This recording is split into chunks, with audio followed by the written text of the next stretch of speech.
El mundo se ha partido en dos. Estamos nosotros, la gente de Chernóbil, y están ustedes, el resto de los hombres. ¿Lo han notado? Ahora, entre nosotros no se pone el acento en yo soy bielorruso o yo soy ucraniano, soy ruso. Todos se hablan a sí mismos habitantes de Chernóbil. Somos de Chernóbil. Yo soy un hombre de Chernóbil. Como si se tratara de un pueblo distinto, de una nación nueva.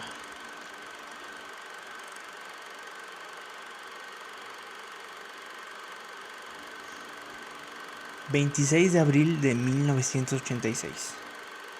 Pripyat, Ucrania.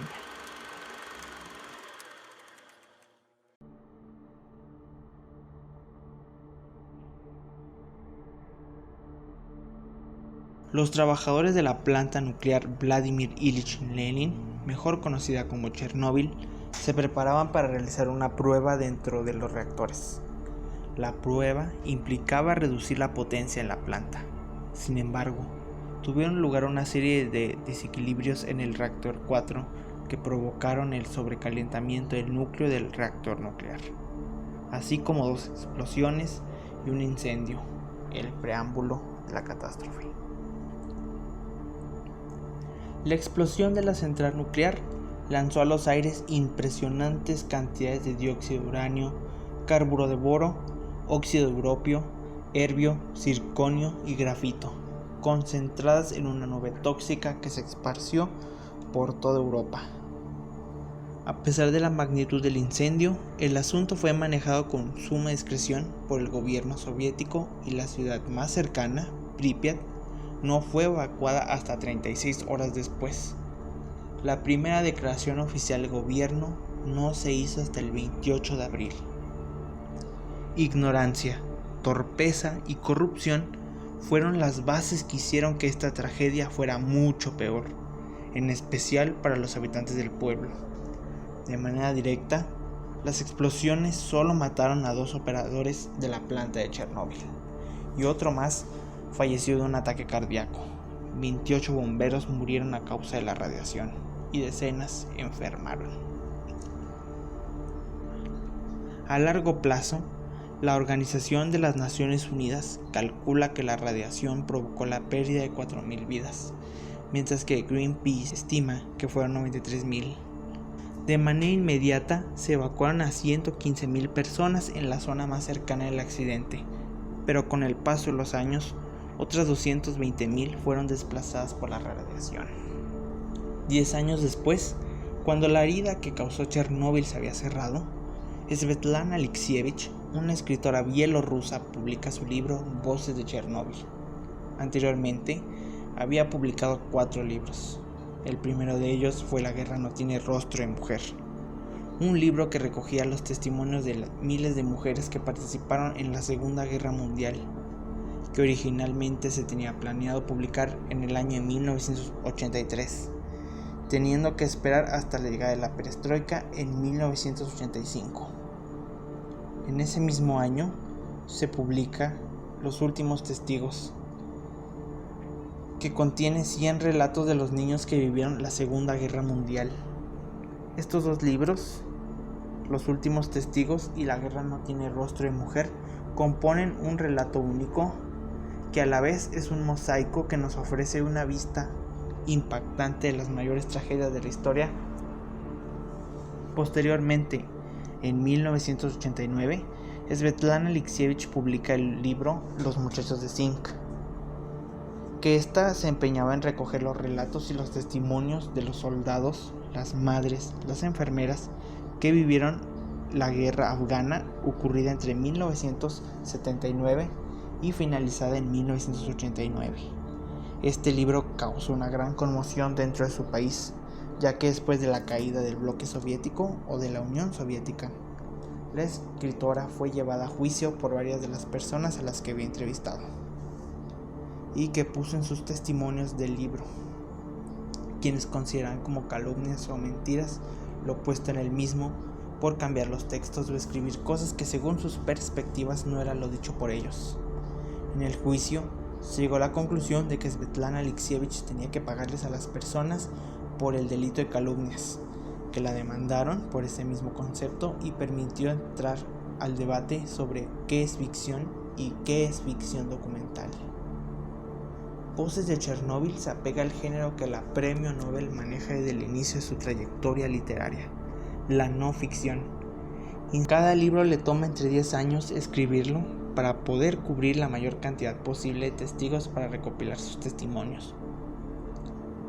El libro, desde 1997, año original de su publicación, hasta el 2013, ha sufrido algunos cambios sustanciales, como la inclusión de nuevos monólogos y la recopilación de nuevas fuentes de información que permiten ampliar el marco histórico de los sucesos que atañen al libro y permiten al lector entender qué es lo que hay de forma sustancial en el entendimiento de lo que cada uno de estos personajes cuentan en sus monólogos, sus carencias, sus vivencias, sus sentimientos, las filosofías de los pueblos que cada uno de ellos guarda celosamente y se deja notar sobre sus acciones, en sus pensamientos, en sus dichos. ¿Cuál es la diferencia entre este libro y otros que se podrían considerar que son del mismo género? Partamos del entendimiento que surge cuando existe la conversación de qué es literatura. Este concepto ha sido el protagonista de calurosos debates, puesto que la literatura como concepto es algo tan abstracto que va más allá de muchas cuestiones, tiene una polisemia, resulta de esos distintos entendimientos y los distintos contextos sociales y culturales, a donde la mayoría, al escuchar este término, piensa en arte, libros, narraciones, historia, poesía, un sinfín de ejemplos. El debate creció cuando en el 2015 la Academia Sueca premia a la escritora con el galardón más importante de las letras, el Premio Nobel de Literatura, teniendo como justificación su obra polifónica, un monumento al sufrimiento, al coraje de nuestro tiempo. Muchos críticos se alzaron en contra del premio por considerar que el periodismo no es literatura, que el trabajo de esta escritora no es merecedor de un Nobel y que debería reconsiderar en futuras entregas este tipo de decisiones, y que esta decisión era más política que artística, dando a entender que se le premiaba por sus posturas en contra de los remanentes que siguen circulando por lo que alguna vez fue la Unión Soviética y fue a parar en los gobiernos actuales de Rusia, véase a Vladimir Putin, o en Bielorrusia con Alexander Lukashenko, descrito por muchos como el último dictador de Europa. Este tipo de debates no surgen cuando un hombre gana el Nobel. Veamos de pasada algunos ejemplos de este siglo. Durante la existencia del premio, este solo ha caído en manos de 15 mujeres. Enfoquémonos en 3 casos particulares. En 2004, la austríaca Elfriede Jelinek ganó el premio por el flujo musical de voces y contravoces en sus novelas y obras de teatro. Y los académicos no dejaron de ocultar su disgusto ante esta elección, llamándola como una escritora vulgar, pornográfica, una feminista radical y roja que no era para nada un arte para premiar, ocasionando la renuncia de uno de estos académicos en el 2005, calificando esta decisión como un daño irreparable a los estatutos del premio. Años más tarde, en el 2009, la Academia premió a Herta Müller, una escritora originaria de Rumania, cuya obra se centra en las secuelas de la dictadura de Nicolae Ceausescu, quien, en la concentración de la poesía y la franqueza de la prosa, describe el paisaje de los desposeídos. Y los críticos no se hicieron esperar, llamándola como una desconocida que no merecía el premio, que era de nuevo la Academia siendo eurocentrista y que era una literatura de baja calidad. Recientemente, la Academia se vio envuelta en un escándalo de abuso sexual que provocó la renuncia de varios de sus miembros. En consecuencia, se vieron en la necesidad de postergar la entrega del premio correspondiente al año 2018 hasta el 2019. Ese premio cayó en manos de la polaca Olga Tokarczuk por su imaginación narrativa que, con pasión enciclopédica, representa el cruce de las fronteras como una forma de vida. Sus detractores la llamaron como una traidora al país, una ecoterrorista que antepone los derechos de los animales antes que de los humanos, y lo mismo de sus antecesoras, una mujer que no merecía el premio más importante para un escritor vivo. Es evidente que no se mide con la misma vara a una escritora que a un escritor, y podemos pensar que también en ese año, el 2019, se otorgó el premio a Peter Handke, quien usó sus libros para perpetuar su negacionismo ante la masacre de varios pueblos en Yugoslavia y Serbia, inclinándose más hacia la versión del dictador Milošević. ¿Por qué es importante una obra como la de Svetlana Alexievich en el mundo actual?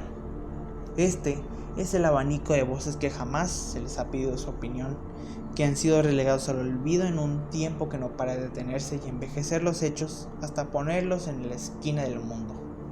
Voces de Chernóbil está plagado de un arte nuevo, reciente, que nos invita a ver desde la nueva perspectiva la historia del mundo bajo la óptica del hombre pequeño. Considerados como pilares de la literatura, existen varios ejemplos donde el periodismo borra sus fronteras y se deja caer en las tierras de la literatura, como A Sangre Fría, de Truman Capote, o Noticia de un secuestro, de Gabriel García Márquez. Alexievich va más allá del protagonismo que requiere la literatura, dejando de lado el status quo de la literatura, centrándose en el pesar y los sentimientos de los humanos que forman parte de su obra polifónica. Sus obras son la completa recopilación de los eventos más importantes del siglo XX, que terminan por culminar en su obra monumental, El fin del Homo Sovieticus, cerrando su ciclo narrativo del hombre rojo, que termina como empezó, mostrando el lado B de la historia, sus cicatrices, sus consecuencias, los nuevos puntos de vista de una nueva sociedad que abraza los restos y las cenizas de su pasado, como lo hizo en su tiempo Elfriede Jelinek con el pueblo austriaco que se negaba a abandonar las malas costumbres heredadas del nazismo burgués, o Herta Müller, que denuncia las consecuencias en el alma por las dictaduras, o recientemente Olga Tokarczuk desde las fronteras de Polonia, mostrando las hipocresías de un pueblo de raíces colonialistas que durante todo un siglo sufrió el yugo de otros países. Leamos pues a Svetlana Alexievich.